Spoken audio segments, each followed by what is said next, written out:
Siang tadi, paripurna DPR sudah mensahkan revisi Undang-Undang Hukum Acara Pidana atau KUHAP. Meski sudah disahkan, Koalisi Masyarakat Sipil untuk Pembaruan KUHAP menilai terdapat tumpukan masalah dari aspek proses pembahasan dan substansi yang diputuskan.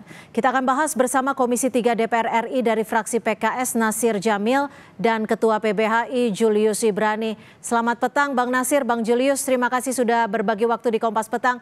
Saya ke Bang Julius langsung nih. Bang Julius, sejak Anda membaca draft terakhir dan saat ini sudah disahkan, bagaimana Anda mengomentarinya dan apa saja yang Anda nilai sebagai pasal-pasal yang masih dinilai kontroversial?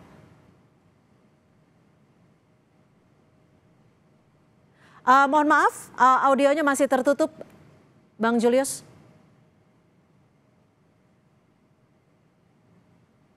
Oke, Cynthia, tentu kami apresiasi dulu perkembangan dari KUHAP tahun 81 mengenai hak advokat, perlindungan advokat, kemudian hak pendampingan bantuan hukum, dan segala macamnya. Tapi secara fundamental kami melihat masih ada konsep yang perlu diperbaiki. Misalnya apa?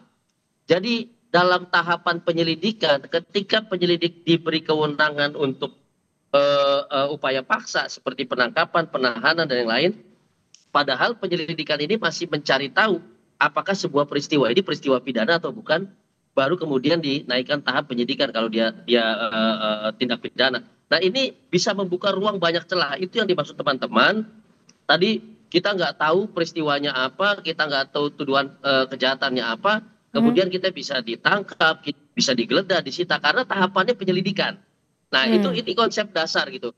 Apabila tahapannya penyidik, maka kewenangan itu tidak boleh diberikan kepada penyelidikan, gitu. Kewenangannya tetap ada di penyidik dengan bantuan penyelidik, itu masih logis, itu masih masuk akal.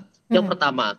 Yang kedua, kami melihat juga ada beberapa pasal yang menurut kami ini pasal-pasal selundupan. Misalnya tadi kami cek ini yang paling fatal ya. Di antara konsep criminal justice system di seluruh dunia, tidak ada satupun aparat penegak hukum yang memiliki impunitas, kekebalan.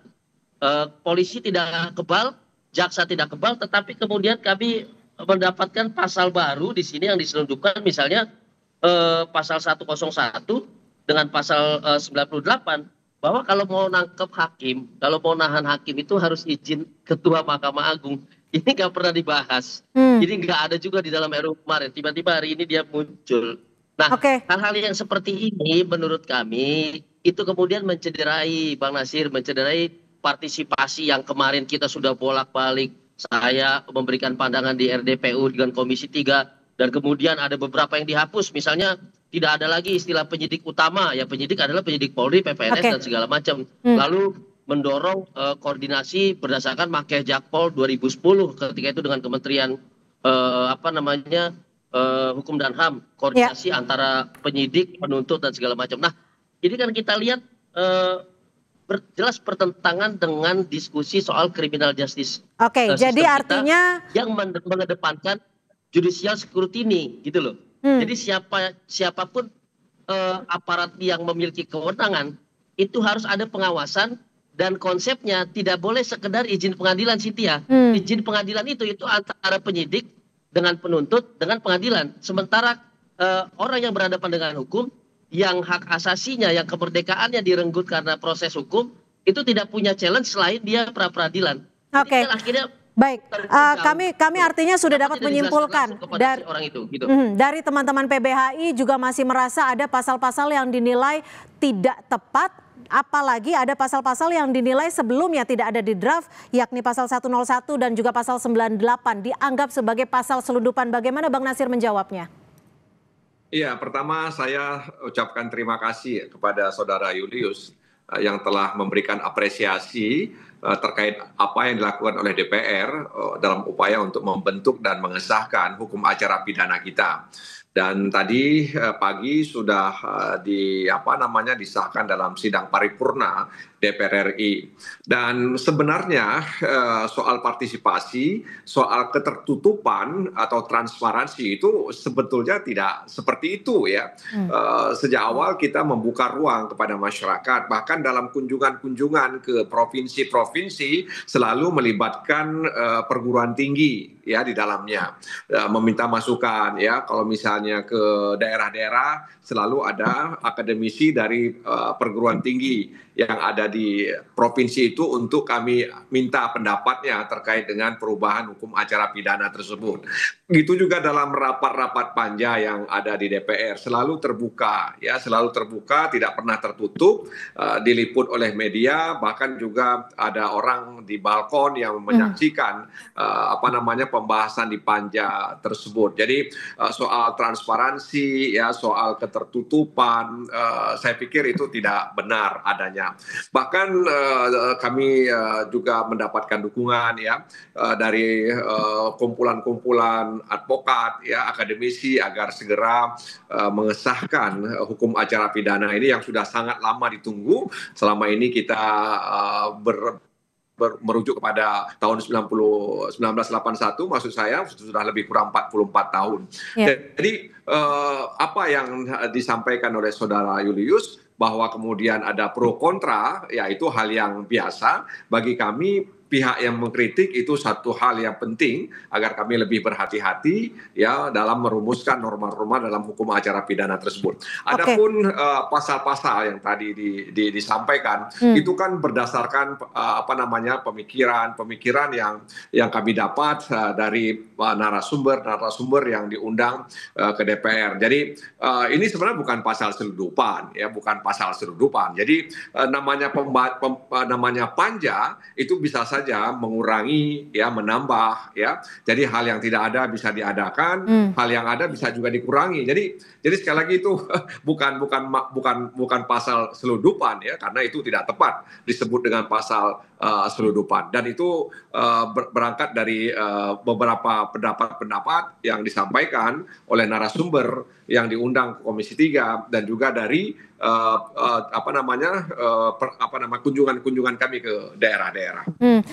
Bagaimana Bang Julius Bang menilainya? Ya, silakan Bang Julius tanggapi. Ini agak beda konsep Bang Nasir.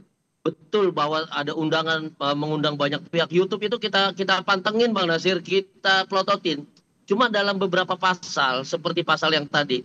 Jadi intinya gini, kita tuh mendorong dalam seluruh proses peradilan pidana ini itu ada judicial scrutiny, pengawasan dalam setiap kewenangan aparat. Itu pertama. Yang kedua adalah kita tadinya dorong adalah hakim pemeriksaan pendahuluan. Jadi seluruh proses itu dicek oleh hakim, bukan hanya minta izin. Gitu. Jadi dia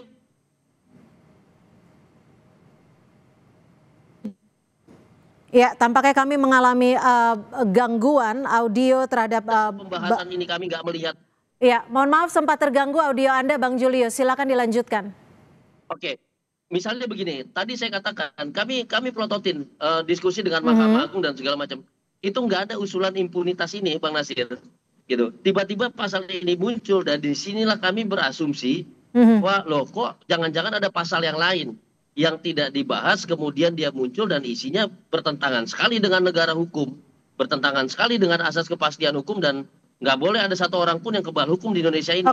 Nah ini yang membuat kami bertanya, kenapa ada perubahan ini tetapi secara gradual yang biasanya Bang Habib juga telepon, bro ini ada perkembangan ini, gimana menurut lu bro, ini ada perkembangan ini gimana? Nah kami tidak mendapatkan perubahan-perubahan yang hari ini diketok itu dalam setiap update atau progres pembahasan. Oke, nah, jadi artinya sampai saat ini Anda baru mengetahui bahwa ada 2 pasal yang berbeda ya, yang tidak ada di draft ya. Betul. Dan Anda khawatirkan masih ada pasal-pasal lain, seperti itu?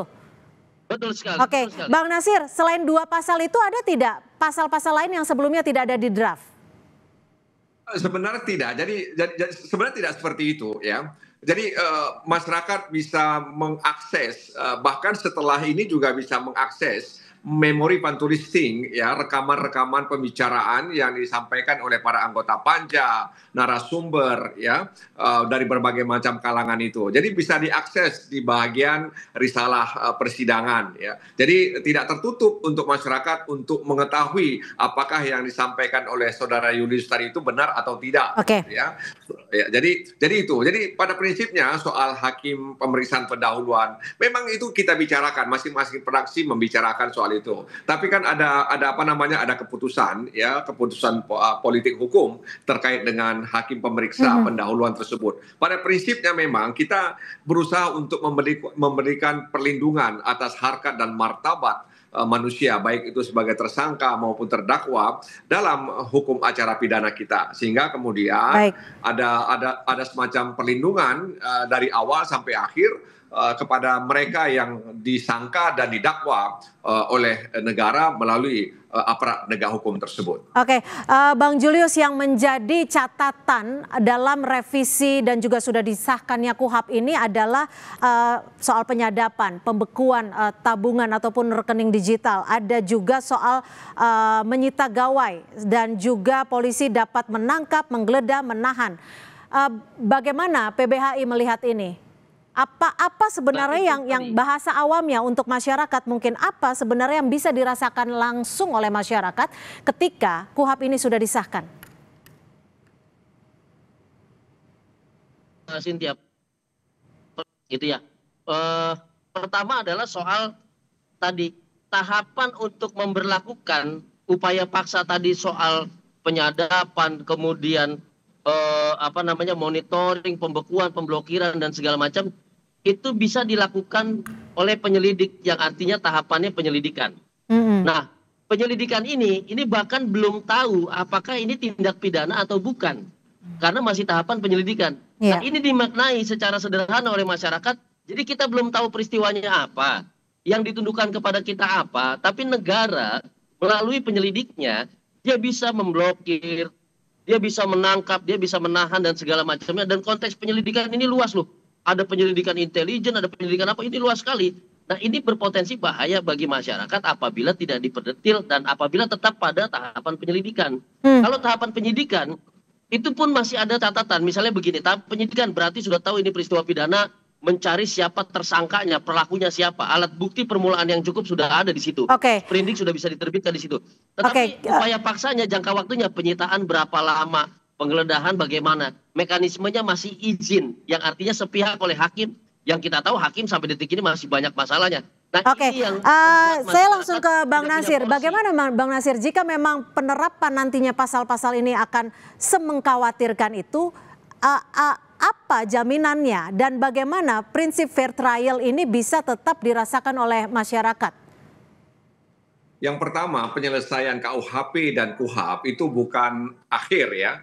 Ini dah awal untuk pembaruan hukum nasional dan juga mereform perilaku aparat penegak hukum dalam upaya-upaya paksa yang dilakukan.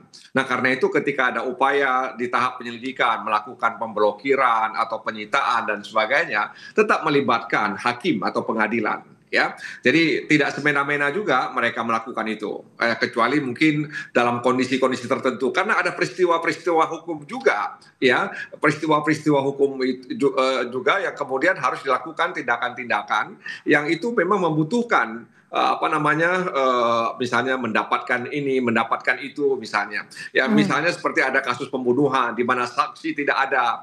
Ya, dan dalam penyelidikannya seperti apa? Nah, karena itu kan dibutuhkan, misalnya membutuhkan handphone daripada orang yang diduga melakukan itu, dan itu harus izin pengadilan, ya, tidak bisa kemudian diambil begitu saja. Jadi ada situasi-situasi yang sangat terpaksa yang harus dilakukan, tapi kemudian 2 hari setelah dia lakukan itu dia harus mendapatkan izin ya dari pengadilan. Jadi sekali lagi kami berusaha untuk melindungi harkat dan martabat manusia, dalam hal ini tersangka dan terdakwa, dalam proses upaya-upaya paksa yang dilakukan oleh aparat penegak hukum. Oke, Bang Julius, singkat saja, waktu kita sudah habis. Ini KUHP akan berlaku pada 2 Januari 2026. Jika memang nanti ditemukan pasal-pasal yang kontroversial yang akan merugikan masyarakat, apa yang akan dilakukan PBHI selama rentan waktu ini? Singkat saja. Oh, tentu kami akan mengajukan upaya hukum permohonan judicial review ke Mahkamah Konstitusi. Salah satunya pasal yang kami sebutkan tadi. Mahkamah Konstitusi baru saja mencabut impunitas kejaksaan. Sebelumnya kepolisian tidak punya impunitas dan segala macamnya. Nah, anggota DPR juga tidak punya impunitas, bahkan Bang Nasir kalau ingat pasal itu dicabut gitu ya. Nah, kenapa sekarang malah DPR ngasih ke hakim? Nah, ini banyak yang akan kami sisir. Menurut kami, satu, dia melanggar hak asasi manusia. Yang kedua, dia memberikan power yang berlebih kepada institusi negara baik kepolisian, kejaksaan ataupun hakim, itu akan kami ajukan ke MK. Tapi tentu tadi kalau ada pasal-pasal yang tidak dibahas dan kemudian diselundupkan, maka kami masih bisa memperkarakan persoalan keterbukaan proses. Begitu. Baik, terima kasih Bang Julius Ibrani dan juga Bang Nasir Jamil sudah berbagi perspektif di Kompas Petang. Selamat sore. Sore, makasih Cynthia. Bang Nasir. Ya, makasih Julius. Dan saudara, informasi lainnya kami hadirkan usai jeda. Hujan deras di Jakarta membuat sejumlah jalan di ibu kota terendam banjir. Salah satunya di Jalan DI Panjaitan, Jakarta Timur.